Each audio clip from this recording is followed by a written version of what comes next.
Hi കൂട്ടുകാരെ, നമുക്കിന്ന് degree പ്രിലിംസിന് ചോദിച്ച കുറച്ച് ഇംഗ്ലീഷ് ക്വസ്റ്റ്യൻസ് പരിചയപ്പെടാം. അപ്പം എക്സാമിനേഷന് പ്രിപ്പയർ ചെയ്യുന്ന നിങ്ങളാണെങ്കിൽ തീർച്ചയായും നിങ്ങൾക്ക് ഇംഗ്ലീഷ് എന്ന് പറയുന്ന ഒരു സബ്ജക്ട് മസ്റ്റ് ആയിട്ട് നിങ്ങൾ അറിഞ്ഞിരിക്കേണ്ടതാണ്. അപ്പൊ നമ്മൾ maximum previous year questions work out ചെയ്യുക. അതിലൂടെ തന്നെ നമുക്ക് കുറെ കാര്യങ്ങൾ പഠിക്കാൻ സാധിക്കുന്നതാണ്. അങ്ങനെയാണെങ്കിൽ നമുക്കിന്ന് പ്രിലിംസിന് ചോദിച്ച കുറച്ച് questions പഠിച്ചാലോ?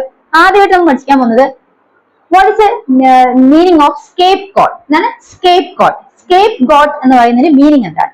That is someone who takes the blame of mistakes or faults of others. അതായത് someone who takes the blame of mistakes or faults of others. അല്ലെങ്കിൽ ബലിയാടാകുക എന്നാണ് അർത്ഥം. ബലിയാടാകുക എന്നാണ് സ്കേപ്പ് ഗോട്ട് എന്ന വാക്കിന്റെ അർത്ഥം. അതായത് മറ്റുള്ള ആളുകൾ ചെയ്ത മിസ്റ്റേക്സോ ഫോൾട്ടോ അതിനുള്ള ബ്ലെയിം, അതിനുള്ള കുറ്റം അല്ലെങ്കിൽ ആ ഒരു പഴി കേൾക്കുന്ന ആൾക്കാരെയാണ് എന്ത് വിളിക്കുന്നത്? സ്കേപ്പ് ഗോട്ട് എന്ന് പറഞ്ഞത്, അല്ലെങ്കിൽ ബലിയാടാവുക.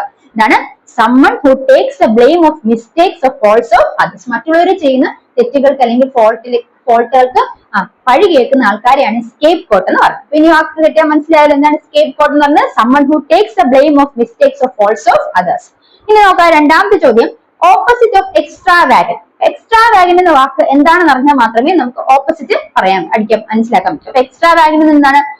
That is spending too much, കൂടുതൽ ആവശ്യമായിട്ട് സ്പെൻഡ് ചെയ്യുന്നതാണ് അല്ലെങ്കിൽ ടു മച്ച് ആയിട്ട് സ്പെൻഡ് ചെയ്യുന്നതാണ് എക്സ്ട്രാവാഗന്റ് എന്ന് പറയുന്നത്. അപ്പൊ തീർച്ചയായും അതിന്റെ ഓപ്പോസിറ്റ് വളരെ സൂക്ഷിച്ച് കൈകാര്യം ചെയ്യുന്ന, അല്ലെങ്കിൽ പണം വളരെ സൂക്ഷിച്ച് കൈകാര്യം ചെയ്യുന്നതായിരിക്കണം അതിന്റെ ഓപ്പോസിറ്റ്. അപ്പൊ അതിന്റെ വാക്കാണ് ത്രിഫ്റ്റി. എന്താണ് ത്രിഫ്റ്റി? അപ്പൊ സ്പെൻഡിങ് മണി വിത്ത് കെയർ ആണ് ത്രിഫ്റ്റി എന്ന വാക്കിന്റെ അർത്ഥം. അപ്പൊ എക്സ്ട്രാവാഗന്റ് ഓപ്പോസിറ്റ് എന്താണ്? ത്രിഫ്റ്റി ആണ്. Extravagant means spending too much money and thrifty means spending money with care. ഇപ്പൊ രണ്ട് ക്വസ്റ്റ്യൻ നമ്മൾ പഠിച്ചു. മൂന്നാമത് നോക്കാം, what is meaning or what is the expression sine qua non? Sine qua non എന്ന് പറയുന്ന എക്സ്പ്രഷന്റെ മീനിങ് എന്താണെന്നാണ് ചോദിച്ചിരിക്കുന്നത്. ആദ്യം മനസ്സിലാക്കുക, സൈൻ ക്വാ നോൺ എന്ന് പറഞ്ഞ ലാറ്റിൻ ഫ്രേസ് ആണ്. അതിന്റെ മീനിങ് എന്ന് പറയുന്നത് without which not.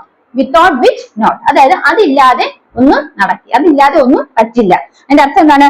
Something that is essential or necessary, ഏറ്റവും വേണ്ടപ്പെട്ടത് എന്നാണ് ആ വാക്കുകൊണ്ട് അർത്ഥമാക്കുന്നത്. അപ്പൊ സൈൻ ക്വാ നോൺ എന്ന് പറഞ്ഞ വാക്കിന്റെ അർത്ഥം എന്താണ്? Something that is very essential or necessary. കിട്ടിയോ? നമ്മൾ എത്ര കാര്യങ്ങൾ പഠിച്ചു. എന്തൊക്കെയാണ്? സ്കേപ്പ് ഗോട്ട് എന്ന് പറയുന്നത് someone who takes the blame of mistakes or faults of others, അല്ലെ? അതാണ് സ്കേപ്പ് ഗോട്ട് എന്ന് പറയുന്നത്. ഈ എക്സ്ട്രാവാഗന്റിന്റെ ഓപ്പോസിറ്റ് എന്ന് പറയുന്നത് ത്രിഫ്റ്റി ആണ്. പിന്നെ പഠിച്ചത് സൈൻ ക്വാ നോൺ എക്സ്പ്രഷൻ ആണ്. അതിന്റെ അർത്ഥം എന്താണ്? Something that is very essential or very necessary. So ഇത്രയും കാര്യങ്ങൾ കിട്ടിയോ? അപ്പൊ ഇത് എക്സാംസിന് ചോദിച്ചിട്ടുള്ളതാണ്. ഇനി റിപ്പീറ്റഡ് ആയിട്ട് ചോദിക്കാൻ സാധ്യതയുണ്ട്. അപ്പൊ ഇത് നിങ്ങൾ ക്ലിയർ ആക്കി വെക്കുക.